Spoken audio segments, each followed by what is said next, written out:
Hai,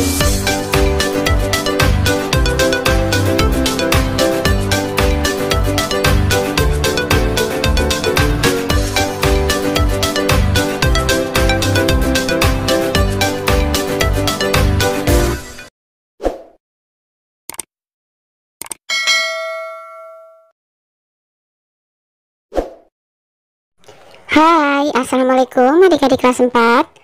Pada video kali ini kita akan belajar tema 5, subtema 2, pembelajaran 6. Tahukah kamu siapa pahlawan nasional yang memproklamirkan kemerdekaan Indonesia? Insinyur Soekarno adalah tokoh yang memproklamirkan kemerdekaan Indonesia pada tanggal 17 Agustus 1945. Insinyur Soekarno lahir di Surabaya 6 Juli 1901. Sekolah dasar diselesaikan di Mojokerto dan sekolah menengah pertama di Surabaya. Setelah tamat sekolah menengah pertama diselesaikannya di Surabaya, ia melanjutkan pendidikannya di Institut Teknologi Bandung. Nah, tulislah pertanyaan sebanyak mungkin tentang perjuangan Insinyur Soekarno. Misalkan saja 1. Partai apakah yang pertama kali didirikan oleh Insinyur Soekarno yang menggugah nasionalisme bangsa Indonesia? Jawabannya adalah PNI. 2. Apakah judul pidato Insinyur Soekarno yang dibacakan pada persidangan di Landrat, Bandung? Jawabannya adalah Indonesia Menggugat.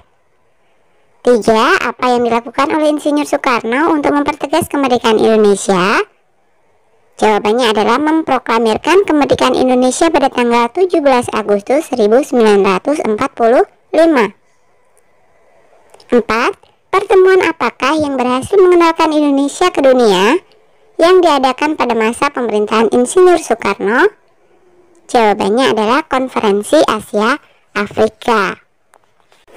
Carilah informasi dari berbagai sumber untuk menjawab pertanyaanmu tersebut. Tadi sudah dijawab ya. Tuliskan informasi yang kamu peroleh pada peta pikiran berikut ini. Nama tokoh adalah Insinyur Soekarno. Tempat tanggal lahir Surabaya 6 Juli 1901. Pendidikan adalah Institut Teknologi Bandung. Perjuangan yang dilakukan, Insinyur Soekarno berjuang melawan penjajah untuk memerdekakan Indonesia. Sikap yang bisa diteladani, pantang menyerah, jujur, berani, dan adil dalam bertindak. Kesimpulannya, Insinyur Soekarno merupakan tokoh yang memiliki jasa besar dalam kemerdekaan Indonesia dan melawan penjajah. Nah, presentasikan peta pikiran tersebut dalam kelompok. Insinyur Soekarno atau lebih akrab disapa Bung Karno adalah pejuang pemersatu bangsa, pejuang melawan kolonialisme dan imperialisme, proklamator kemerdekaan bangsa Indonesia serta Presiden pertama Republik Indonesia, selalu dikenal dan dihormati bangsa Indonesia dan bangsa-bangsa lain di dunia. Sebab selama hayatnya, Bung Karno telah menyumbangkan seluruh tenaga dan pikirannya untuk mempersatukan bangsa Indonesia agar menjadi bangsa besar yang hidup dalam masyarakat berkeadilan dan berkemakmuran dan bebas dari penindasan. Upaya Bung Karno untuk menciptakan masyarakat berkeadilan dan berkemakmuran sejalan dengan sila kelima Pancasila, yaitu keadilan sosial bagi seluruh rakyat Indonesia. Jelaskan maksud pernyataan di atas sehubungan dengan sila kelima Pancasila. Kamu dapat menerapkan sikap yang menunjukkan keadilan sosial dalam kehidupan sehari-hari. Berikan contoh. Semua rakyat Indonesia berhak mendapatkan keadilan sosial yang sama. Contoh penerapan sikap yang menunjukkan keadilan sosial dalam kehidupan sehari-hari adalah berusaha menolong orang lain sesuai kemampuan kita, menghargai hasil karya orang lain dengan tidak mengejek karyanya, menjunjung tinggi nilai kekeluargaan, menghormati hak dan kewajiban orang lain, serta menyayangi sesama manusia. Apa yang akan terjadi jika kita tidak menerapkan sila tersebut dalam kehidupan sehari-hari? Tidak akan tercipta masyarakat yang tertib dan sejahtera jika semua tidak mengerjakannya dengan baik. Presentasikan jawabanmu dalam kelompok.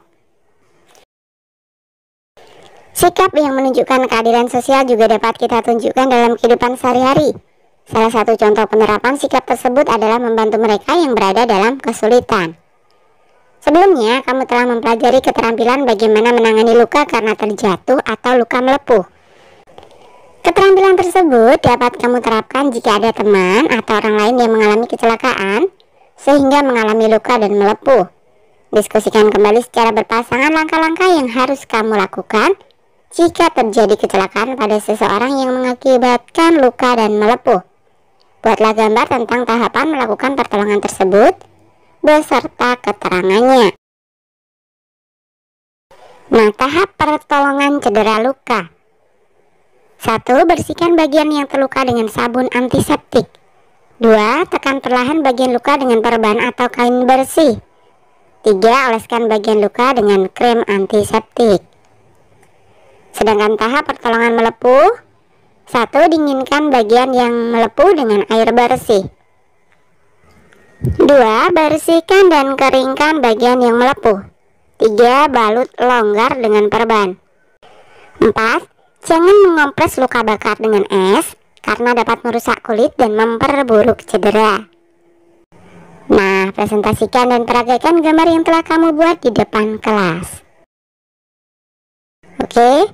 Sampai di sini dulu video kali ini ya. Sampai jumpa di video berikutnya.